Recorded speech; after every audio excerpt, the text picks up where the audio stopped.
Kelly just asked if we had Okay, we're Tasker. live. Welcome to Buffalo Plus. Well, it The was funny. cheer- I was just babbling about Steve Tasker because Oh, these fans are not going to be happy. He did not make the list of finalists for the Hall of yeah, Fame today. Just came yeah, out a few minutes ago. So yeah. that was what I was babbling about when we went live. Yes, Mike is always talking. Mike, Dan, myself, we're getting ready. The Bills taking on the Falcons this Sunday, Highmark Stadium. Tickets as low as $11 for this barn burner of a game. We're going to talk about how this Bills team looks heading into the playoffs. A couple weeks away, obviously. Mike, I feel like It's the biggest game of the year. it's because it's the next game. And it actually is a big game. It certainly is for the Bills. I don't care if it's against the Falcons or whoever. You lose this game, you just blew everything you just won in Foxborough. Yeah. So, I mean, it may not be against fashionable, a team to go against. I mean, the Falcons are pretty nondescript team, but you better win. Yeah. Right. I mean, so yeah. This is what they call a letdown spot. Oh. This is a letdown spot. Not a trap game. Not a trap game. Not a trap game. It's called letdown spot. Yeah, I actually think it would be considered a letdown spot as opposed to a trap game. Coming off emotional win and then to kind of play. But again, the Falcons have something to play for. The Falcons aren't just rolling in there trying not to get injured and leave Orchard Park. This is also, they do have slim chances of their own to make the playoffs. Yeah, they're fighting. All right, let's get started. Dan, why don't you roll the open and we'll get into the show. All right, Jenna, you ready? I am ready. 9 minutes. All right, here we go. Buffalo Plus, your interactive look at the week in football, brought to you by Connors and Ferris.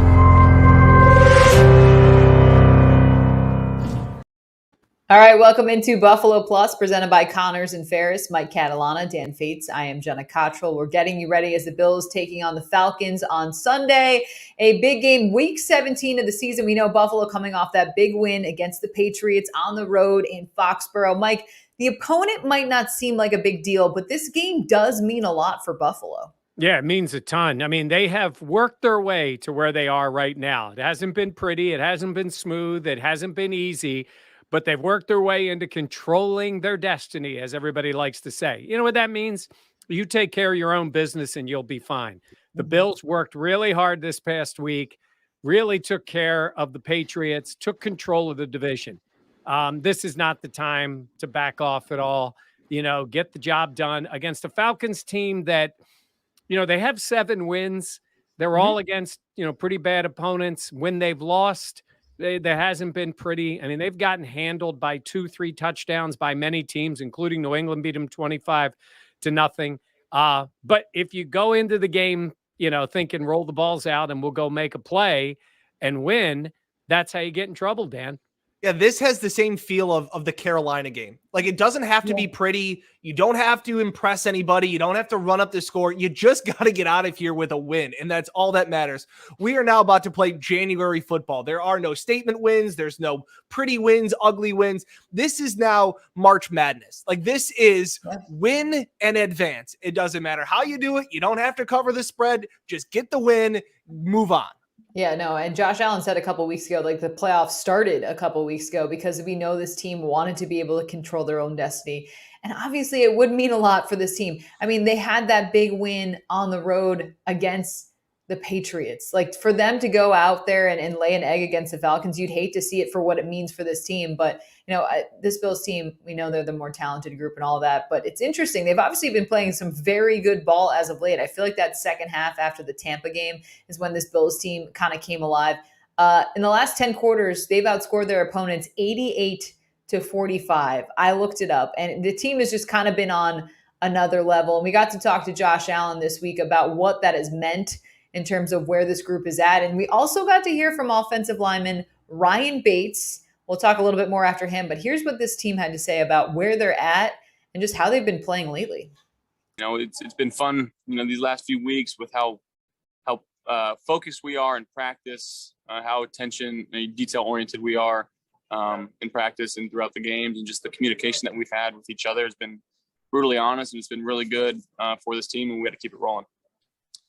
This football team's waking up. Like, we're on a roll, and we're going to be dangerous down the stretch now. I'll tell you right now, we've always been dangerous. Don't get me wrong, but right now this team's got a fire. We got a fire right now. That Josh, unbelievable leader, and he ignites that fire, and it's awesome to watch him, lead from the front and do everything he does verbally and physically, and how he leads our team. It's exciting. It's exciting to watch and be a part of it. I love that. This team is waking up, Dan. Do you believe that? Because I think they've shown it. Yeah, and I think we're waking up to maybe a new media darling. Yeah. Dare I say Rick Bates? Yeah. Rick? You know what it is? They haven't gotten to him yet. I know. Yeah. The cliches. Yeah. I mean, he actually He's so said, wholesome "We're a and beautiful." yeah, we're a dangerous team, right? I mean, Yeah. Josh Allen wouldn't say that if you literally held fire to his feet, right? It's just like he's not going to say that, and he's like, "We've been dangerous, and now we're more dangerous." No. They're going to get him in the corner and go, "Just repeat after me. Execute the game plan. Execute the game plan." He's great. Let's get him on there. Let's bring him up again this weekend after the game next week until we get the same old stuff. I tweeted out after his press conference, like, he was delightful because we know how many cliches the Bills love to use, but he was kind of that breath of fresh air. And I feel like we talk about how well this team has been playing these last couple of weeks, but it's refreshing to hear the guys say, like, we feel like we've turned a page. Well, and it's not only that, it's nice to hear from a new face and a guy that was a big part of that win in New England. The fact of all that offensive line went through between Feliciano and COVID issues and injuries and Ike Butker going down, all of those things. And this guy, Ryan Bates, we've kind of heard of for some time.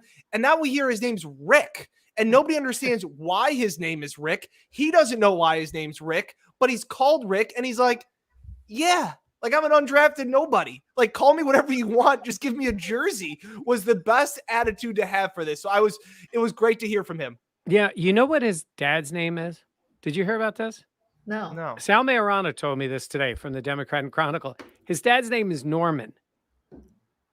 Norman Bates. Norman Bates? The Bates Motel. Yeah. His dad's name was Norman Psycho, Bates. the movie. Yeah. Dan, That's a tough name. Nothing. Wow. Right over his head. So it's a couple at months least his older I name's am. not Norman, Norman Bates. That is funny. No, I mean, I feel like Rick Bates has become maybe a darling, like you talked about, Dan. But this team has been just playing more consistent, being the team that we all knew they could be at the beginning of the season. And Stephon Diggs talked about that as well, right? Yeah, he's somebody's name that you'll never mistake. He doesn't get called. He's deserved all pro status. He gets called Stephon Diggs because he is. But this goes all the way back to what we were talking about, where Josh Allen even said after this loss in Tampa Bay after the game, he had that Freudian slip. But something really has clicked since then. And you know what? Stephon Diggs talked about that as well this week. Tampa Bay game kind of got us back to where we needed to go as far as like having confidence and playing free and playing like we know what we can play. And so having that confidence out there. And when things don't go right, let's make it right. Let's figure it out. Good things are going to happen. Bad things are going to happen. Don't dwell on the bad. Let's keep rolling with the punches. And I feel like that's the kind of team. That's the team we had last year. This year, we kind of had ebbs and flows. Just get back to being us, letting the players play, putting the ball in your playmakers' hands, all of us, and you just letting us make it happen. Yeah, I think it's exactly that. And, you also heard Josh Allen say some brutal conversations were had for this team with the inconsistency we saw earlier on. I mean, Mike, how important do you think just even, it's such a long season now. We're entering week 17, or it's week 17. We obviously have the extra game this year as well in the regular season. And you don't love to see a team struggle, but at the same point, I think that was important for this group. No doubt about it. It was, and it could have gotten away from them, right? I mean, it was not going the right way. And last year, I've said this to you guys multiple times, everybody was rowing in the same direction. They were winning. Everything was good, all good. This year, it's been up and down. They've had some bad losses. They've lost 3 at home. They lost that Jacksonville game on the road. Like, those are tough. those are things that can make you doubt, make you start pointing fingers. And I really think they stopped short of pointing fingers, but there was a level of frustration. Because you know why? It never really got to that because they didn't have very many. They didn't have a losing streak. They had a couple of tough games. Yeah. But it's interesting the impact that the 2 losses had on them. You know, you lose against the Patriots and then you lose that Bucs game. And it was almost like they were in a hole, and that second half of the Bucs game got them up where they could see it again. What they needed to do was win, and they needed their quarterback to come through for them, and he did. But what you also saw was guys making plays. We haven't even mentioned Isaiah McKenzie and how well he played. Yeah. And now you obviously have Diggs, and now you're going to get the other guys, Beasley and Davis, back, and the O-line stepping up for him. So when things start going well, again, everybody's rowing in the same direction again. Well, Mike, and you know what else plays into everybody playing well? Josh Allen playing at an MVP caliber level. Like we sit here and we're like, wow, that second half against Tampa Bay felt like 2020 Bills. It's like, oh yeah, where Josh was just incredible. Yeah. What was the New England game? Josh being really incredible again. Like that's what it was. And also Josh missed like 3 plays in that New England game that could have sealed it a lot earlier, which is even crazier to think about with how they never punted and Josh still had opportunities that I'm sure he wants back. And no, that's not a cliche. That's just a fact. Execute. I was just saying, he could have executed better, Dan. Is that what you're saying? All right. Hey, coming up, we're going to take a quick break. When we come back, we'll talk more about this Bills team heading into the playoffs, what we can expect from them, as well as we'll break down this Falcons team and what we see from Atlanta.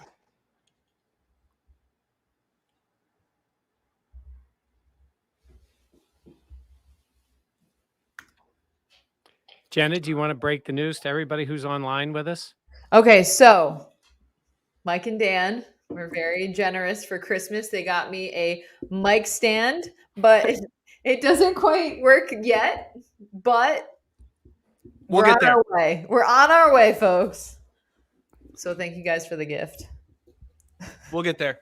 We'll get there. It needs a small adapter. Yeah, because everything needs an adapter. Hold on one second. But yes, I appreciate it. Thank you guys. Well, it's just because we want to stop the GoFundMe page unless there's going to be one for an adapter for you. Jack saying, not a new car. Come on, guys. That's next Christmas. How's that, Dan? Yeah.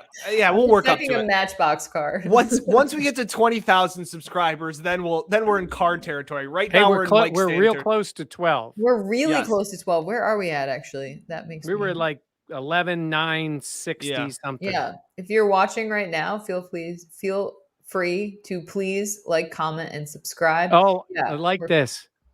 What? Bullseye says it's not a mic stand, it's a Jenna stand. That's good. Yeah, actually, I like that.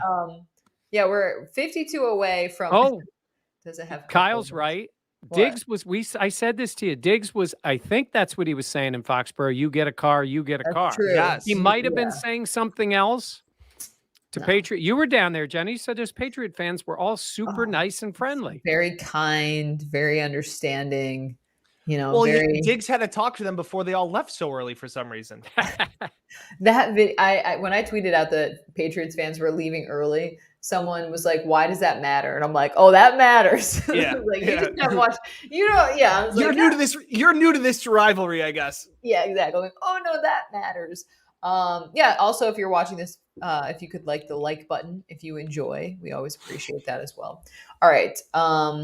Let me see what the rundown is for this. And then Dan, you have the Patterson. Okay. And we'll do injury report as well. Jenna, here's something for you. Being here in Florida, I know that's not the one. This one right here. Smash that subscribe. Yes, thank you, Derek. Appreciate that. Smash that subscribe. I can't talk tonight, so this is good. Love that for me. Always good. It's always good. Okay. All right. This is 6 minutes. Okay. And 3. What are we talking about? Falcons. Yes, the Falcons. Okay. All right. Sorry. Ooh. Woo. Okay. And 3, 2. All right. Welcome back to Buffalo Plus. Again, Mike Catalana, Dan Fetes. I'm Jenna Cottrell. The Bills All right, the Falcons will be here. Mike, what do you make of this team? They're 7-8 on the season, but they have Matt Ryan, obviously former NFL MVP, and they have some weapons. Kyle Pitts, Cordell Patterson. Like, this team does have some spots and some talent. They do. I think the biggest thing is the veteran quarterback. I was thinking about the Bills' schedule this year, and you got the guys who have starts. Like, I mean, obviously they played against Roethlisberger early, and then you would say like Carson Wentz. Certainly Patrick Mahomes, who's got his obviously his share of starts. He's in that mid range of his career. Tannehill, and then you got a bunch of guys who are all like first year, first time, all that kind of stuff.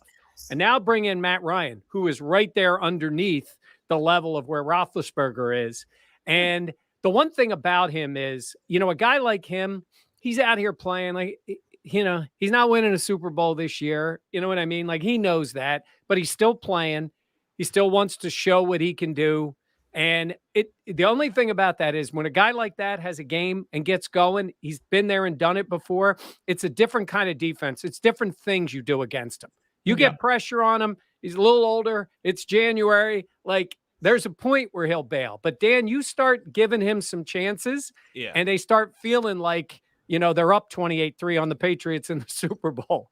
Yeah, his O-line is pretty pathetic, but you're not going to confuse him a lot coverage-wise. That's where he's at. And and Sean McDermott has said that too, that he's a veteran back there. Even as good as Hyde and Poyer are, he has seen everything that you can throw at him. So if you give him the time, I think he can hurt you at times. It's just a matter of getting him off his spot, just like any quarterback. And the Bills have got to do a better job. They've been inconsistent on their pass rush. When they've needed it, sometimes they've had it. When they've blitzed, they've done well. Obviously, we've joked around about how blitzing is so rare, but it always seems to work for this Bills defense. So they're, again, a young offense that they were really bad last year. They're better this year with Arthur Smith as their head coach. Yeah. But they still have some ways to go, and it's depending on if Matt Ryan is going to be a part of that for them. Yeah, and Jenna, they're missing Calvin Ridley, who's a really talented player. Who I'm just trying to think of how to phrase it, but I think he basically almost opted out on the season. He had some issues. I think Stephon Diggs, Dan, didn't he talk about it earlier? Mental supporting, health. Yeah, with mental health issues, and so he hasn't played. And he's super talented, but they do have other guys. You mentioned Pitts, and Patterson is just one of those guys. Yeah. He's a wild card. Everybody's probably heard of the name before, and you're like, there's no way it's that guy. Yeah, it's that guy from Chicago. He was really good kick returner. He was been a wide receiver, kind of just a return guy. Running back. The Bills played him in a game with the Patriots, and he must have run the ball 12 times in that game. Yeah, and now he's running the ball a lot for the Falcons, has double-digit touchdowns. And today, on Thursday, Micah Hyde was asked about him and what he has to say. Just one of those guys that anytime the ball's in his hands, he's hard to bring down. You really have to gang tackle him, and solo tackling him is really not an option because he's electric when the ball's in his hand, and it's something that you have to always know where he's at. And you see what they're doing with him. They put him in the backfield. They put him. They run screens to him. They put him out wide. He's running routes. They put him, mismatch opportunities against linebackers. So they're doing a good job moving around, and just another challenge for us this week. Yeah. You talk about a veteran guy, obviously, and then as well as Matt Ryan. I mean, I feel like it is easy to kind of overlook this team because of their record, because of the struggles they've had. But Mike, I mean, we've talked about the possibility of this kind of being a letdown spot, but how motivated do you think this Bills team will be? Because we've seen in the past, in months past, that this team has kind of taken some teams lightly. Jacksonville. Yeah. I don't expect that, but at the same point, how much of a lesson do you think this team has learned from that experience? Well, I think Dan made a good point about like Carolina. That's one. And I think all it takes is you're almost to the finish line of the regular season here, right? This is not, like I said, this isn't Jacksonville in October where you had a bad day and that's the way it goes. I mean, we're talking about 2 games left in the season here. So for all that they preach about the way they let a game go after 24 hours and all that stuff, I think you put that in practice here. You're the better team, no question. And it's not even as much their record. Like I said, they're 7-8, which still keeps them alive. but they haven't proven that they can win against a good team. Don't be the one that gives them that opportunity. I don't believe the Bills will. I think Atlanta's got enough wins and is talented enough to certainly have their attention, but they should. You got to be a pro, go out there and do your job. Yeah, no. We do want to get into the injury report sponsored by UR Medicine, Sports Medicine. A couple guys on there. Ed Oliver with an ankle issue. We saw Emmanuel Sanders. He's been dealing with that knee issue on there again. Dan, what do you kind of make of the situation in terms of the Bills? Because, we're far along in the season things they look okay. Yeah, they got a lot of guys back off the COVID list. Cole Beasley, John Feliciano, Gabriel Davis, all those guys were able to come back. Cody Ford as well. This is interesting where you're trying to decipher in the injury report because a lot of these have probably been nagging injuries, bumps and bruises along the way. And these could very much well be days off that you have to put on. Obviously, with Emmanuel Sanders, he's beginning veteran rest days. Ed Oliver's gotten a lot of reps there at defensive tackle. So it's tough to say right now before the game who's in and who's out because I would imagine all of these guys knowing that they've been saying it's a playoff game. The playoffs started a couple weeks ago. They'll all be out there. Yeah, no. Coming up, we'll have more as it's our favorite segment. We'll have the mic drop. Mike Catalana's thoughts on this NFL season. We'll have everything coming up on the mic drop segment coming up.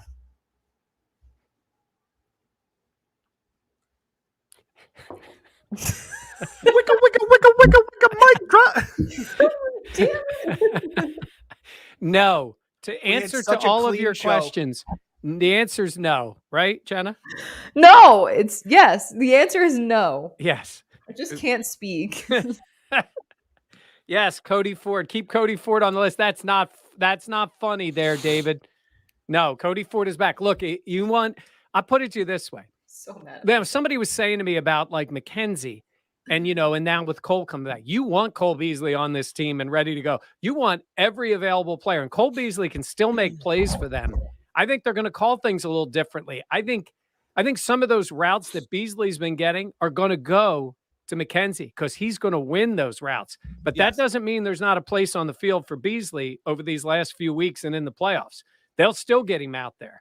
And Dale says, what's going on with Epinesa? He was also on the COVID list last week. He is also cleared the COVID protocol, so he's back as well. That's going to be an interesting position on who sits this week too. I think that's going to be based on. Can I say one pet peeve while we're here in commercial break? The asking of coaches. Well, do you wish you could have gotten Isaiah McKenzie involved in the offense more earlier in the season? Is a very bad question. It was like when Gabe Davis had his game against whether it was Tampa Bay or again against Carolina, and it's like, do you wish you played him more? It's like, do I wish more guys would have scored touchdowns earlier in the season? Like, how are you supposed to know? Like, and I just think as reporters or especially as fans, we're not at practice every day. We don't know what the plays are designed for. Maybe Gabe Davis can't run certain routes, or Isaiah McKenzie's not as good as routes as Beasley is at practice, and they go with what works. But this thought of like, do you wish you could go back in the Jacksonville game and put Isaiah McKenzie in Cole Beasley's spot? Maybe Isaiah McKenzie would have caught 11 passes. Like, that's not how this works. That's not how the NFL works. Well, it's also hindsight is 2020 too, where it's there's a reason. Like Mike wants to roast me. No. I'm with you on this. I just wanted to know. Jenna just used one of Josh Allen's favorites. Hindsight's 2020.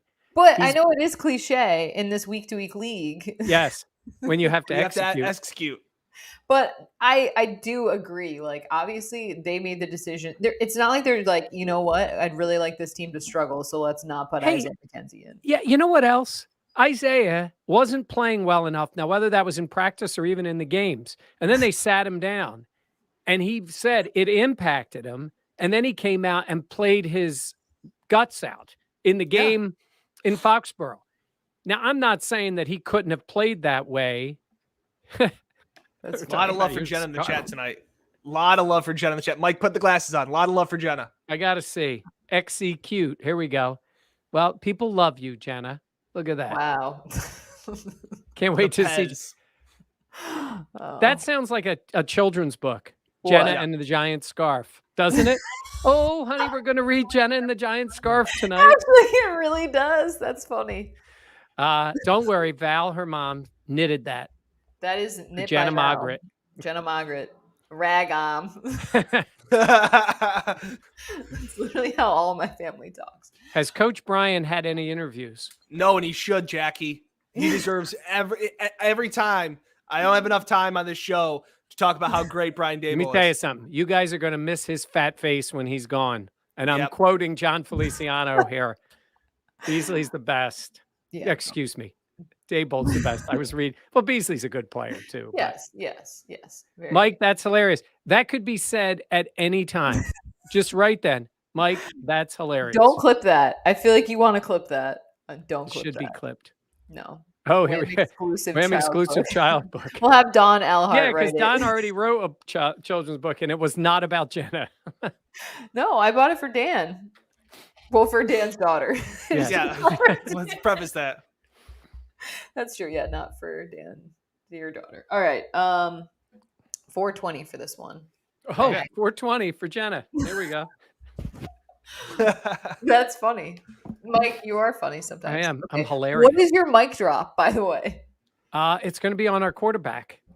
Okay. And we're not talking about Mitchell Trubisky. All right. Nathan Peterman? Yes. I might roll a little video in it. You go ahead. Okay, hold on. 419. Yes. Okay, 3. Sorry. Someone wrote blaze it in the chat. I can't. Okay, 3, 2. Welcome back to Buffalo Plus. It's now time for our favorite segment, the mic drop. Mike Catalana, what are your thoughts as we head into this week? And what's your mic drop? My mic drop tonight is on the quarterback, Josh Allen. And we talked about the game that he played. And sometimes I even said it to Jenna when we were at the game. A little bit, and I even said it to McDermott in the question. I said, we're on our 4th player we're talking about. We haven't really talked about Josh Allen. And it's almost that level of taking him for granted. And the way he played with what was at stake in that moment for this team and the franchise, I thought it was his best game as an NFL player. And he was dominant in the game. He came through in every moment they needed. And Dan mentioned, even though there were a few plays that would have made it even easier, he was still spectacular. The last 2 drives were just phenomenal, and the plays that he made. And I've talked to you guys plenty about the difference with this Bills franchise once Josh Allen became Josh Allen, and that's that they put a better quarterback on the field than the other team. And I think right now we're at that 95% level with Allen. There's the few guys that are slightly above him or right with him, and we're talking about Brady and Mahomes and Rodgers, right? There's not a lot of guys in that area. Mac Jones isn't there. He's got a long way to go. So does Tua, and so does the kid with the Jets. The Bills have the quarterback in the division. He's not going anywhere. Everybody knows how good he is, and he really proved it on Sunday. I just feel like Bills fans collectively are like the relief that they feel knowing in the division that they have their guy. And it's kind of like we've seen Tua play better, like you mentioned, Mac Jones, Zach Wilson. But Dan, just for this group to just know what the future is in Buffalo, it's just huge.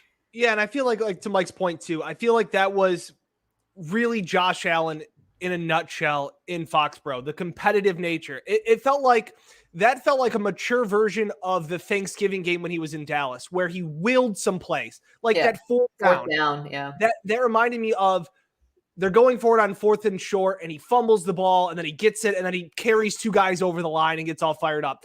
He was dead to rights, behind 2 yards behind the line of scrimmage, and then gets 6 yards out of it. Like, he made really good defensive players. That was what's special. And I feel like we have seen, Josh mature into this passing quarterback in the pocket. He's really improved that. But man, he is still so special as the athlete that he is. Mike, you said he's a little bit of Mahomes, a little bit of Rodgers, a little bit of Lamar, a little bit of Brady in that last drive. And that just says it so well. You can't put him into a box because when he's at that level, making plays, hurdling guys, he's one of a kind. He's one of one in the league in that sense. And Dan's point, Jenna, about that play, imagine you're Belichick, right? And you've been trying all day to stop him, and you call the right defense on that 4th and 2, and Allen still beats you. Beat you with his legs, beat you with his mind, and certainly beat you with his arm. You know what I was thinking about was that video that was on Twitter of Belichick picking up the phone and then slamming it down from last season. And I'm like, yep, Josh Allen's only 25 years old. Bill Belichick knows he's going to have his hands full. One other quick point. We always talk about like quarterbacks or coaches playing chess instead of checkers. I really feel like Josh plays his best when he's playing checkers. And I mean that in the sense of keeping things simple. Yeah. Not looking to make 17 plays or 3 plays ahead. And sometimes he does jump over people. Like it's simple. Like it's checkers. Like he's just trying to get down the field. And if he has to go over somebody, he'll do it. Yeah. I saw a report saying that Josh said he woke up feeling violent. Violence. Yeah. Violence on his mind. Yeah, violence on his mind. So that's quite a playoff mindset if I've ever heard of it. We love our sponsor, Greg Connors. We got to talk to him this week about just getting ready for this game as well as the playoff predictions as we go forward. Greg has been fantastic for our show. Here's what he has to say about Sunday and beyond. So going into these last 2 games, neither one of these teams have a top-level running back that's playing right now. So you feel good going these last 2 games, but when we start thinking about the playoffs, Mike, it's all going to come down to the matchup. If they can avoid playing against the Colts or the Titans, if Henry's back, if we can avoid that, then I think we can make that run. If we make it through and it's us and the Chiefs, I think we have the team that could beat the Chiefs more than we have a team, as demonstrated earlier in the season, that could beat the Colts. Yeah, we'll have to see how those playoff matchups do line up, but we know the Bills will be in for some interesting matchups down the stretch. All right, coming up after the break, we'll have our picks and predictions against the Falcons as Gabriel Davis dances his way into Sunday. We'll have it coming up after the break.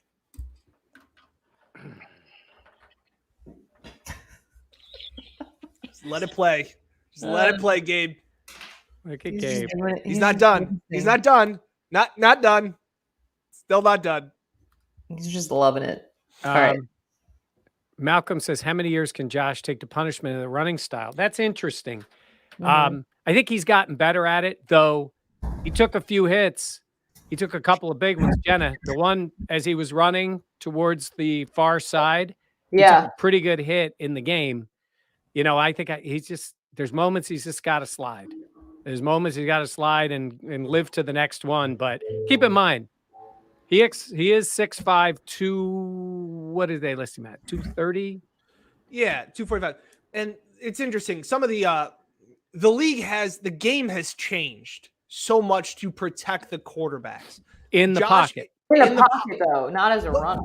Right, but let's not act like Josh is this stick figure that can't take a hit. That's what I'm saying is he can take a hit. It's just like he can take it. It's the hardest shot I think he's taken this season was on, he's stayed in the pocket, but Matt Judon lit him up in the Patriots game.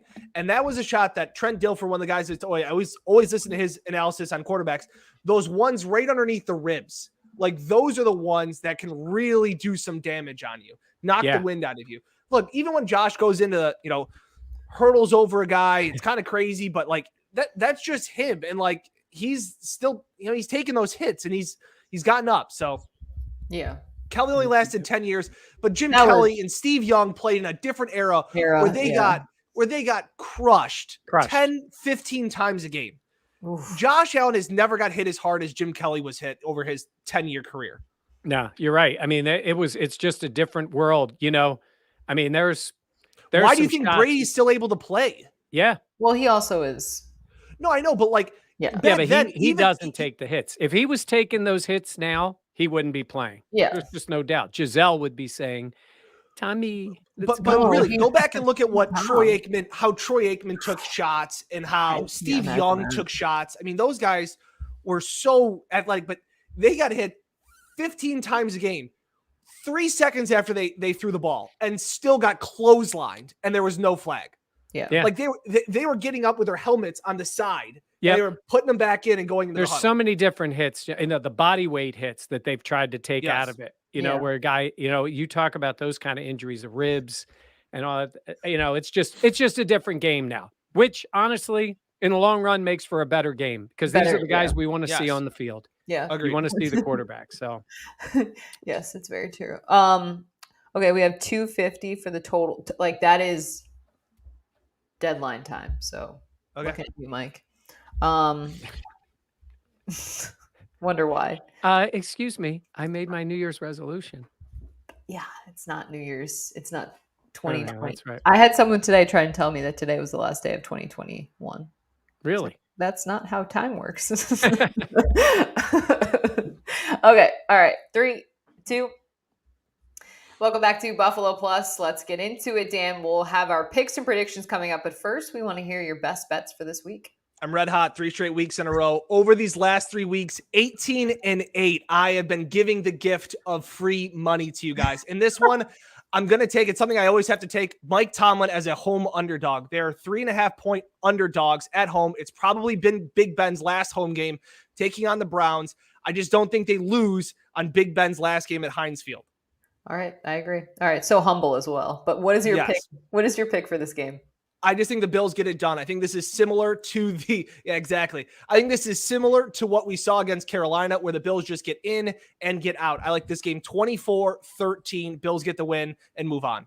All right. I also have the Bills winning this one. Obviously, no surprise. I have the score being 27-13. I think Buffalo is in control in this one, as they should be. They're going to be dialed in because not the team they're playing, but what's at stake and what it means for the season. I think Josh Allen has an easier day. I think you get to see guys like Isaiah McKenzie get back out there, Gabriel Davis as well.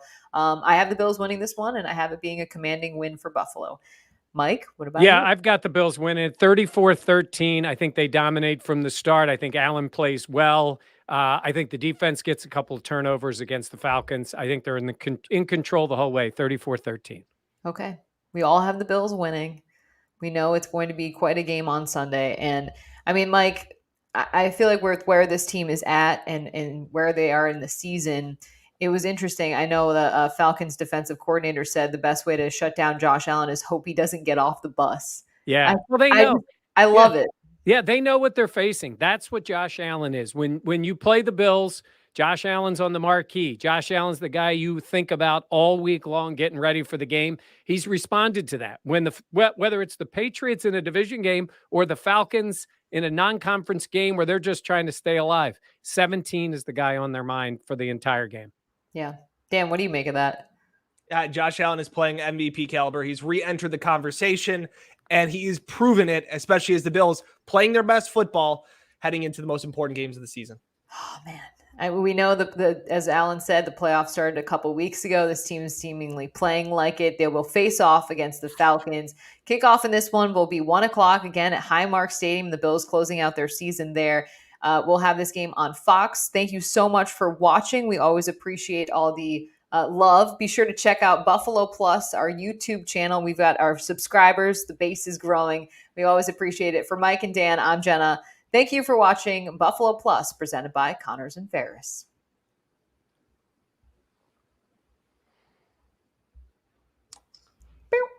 Good. Did we have more time than we thought there, Jenna? No, it went faster than our picks we were all wrapped up at 1:10, and I was like, whoa. Well, I listened to you. No, you did. Oh, please. Yes. I'm the glue. She's a glue girl. I'm the glue girl.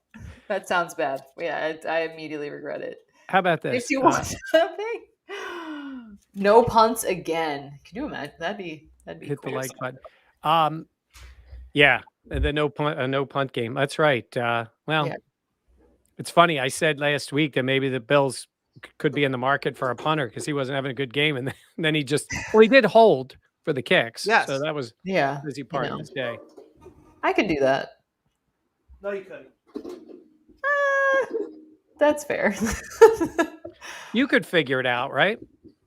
Bobby's a fan, so there we go. You guys rock. Thank you. Notice an Ed Oliver, yeah. You like the Giselle impression. Yeah.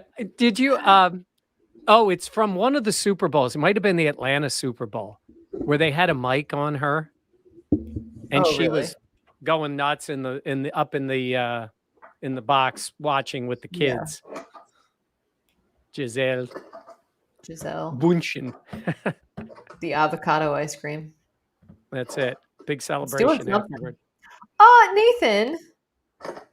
That is really nice. Best broadcast team in sports. Look at that. We appreciate that. I love these shows, LOL. Thank you, Miguel. We have fun. We enjoy. Do you guys have actual New Year's resolutions? You talking to us? I'm talking to you guys. I'm talking to you. Is that a You all right over there, Dan? Nope, you're muted. You mute. That's something I would have done. Is he back? You're still muted. Yeah, he hit the button on the back. I think he did too. Let's hear you. You're still You're muted. still muted.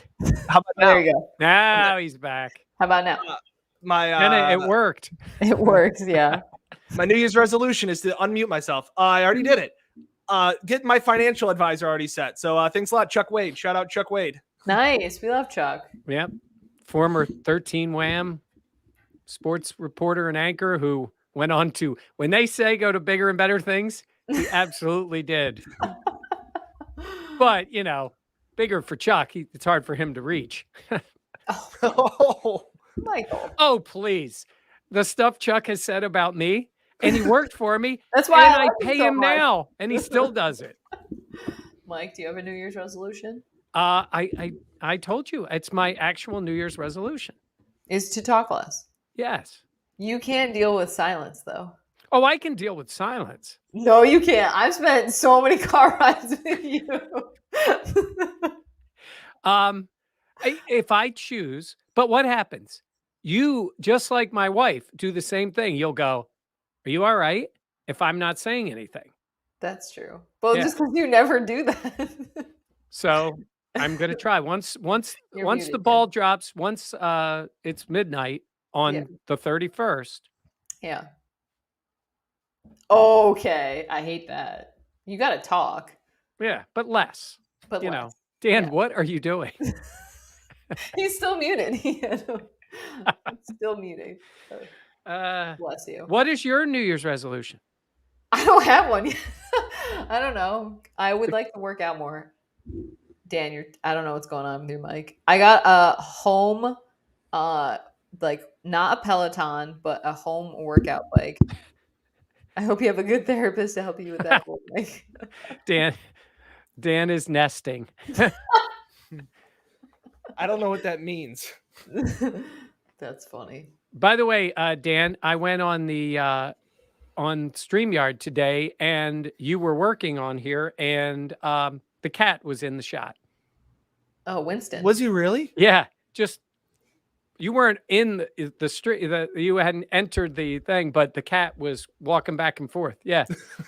So just so you know, that's the best stuff that's ever come out of this frame. It's the best. It's the best TV. Give Dan a raise so he can buy a new mic. Love it. He's Not got about them. me. All right. Yesterday, okay, yeah. Yesterday, though, real quick, we were working in StreamYard. I was working in StreamYard, and Mike was working from home. And then all of a sudden, I hear, "Hey, what are you doing?" Yeah, I clicked on there to drop a video on, and I looked, and there she is. So I was like, oh, yeah. Yes. It's sort of like a, yeah. Well, it's Yeah. a good platform. Here All right, Steve. Mike and Dan got me one for Christmas, and we just need an adapter. So Yes. on our way. All right. Thank you all for watching. We always appreciate it. We have a lot of fun doing this lately. For Mike and Dan, I'm Jenna. We'll be at the game for all your pregame, postgame, all bills, everything. Check out Buffalo Plus. Please be sure to like, comment, and most importantly, subscribe. Thanks for watching. We'll see you next time on the Buffalo Plus channel.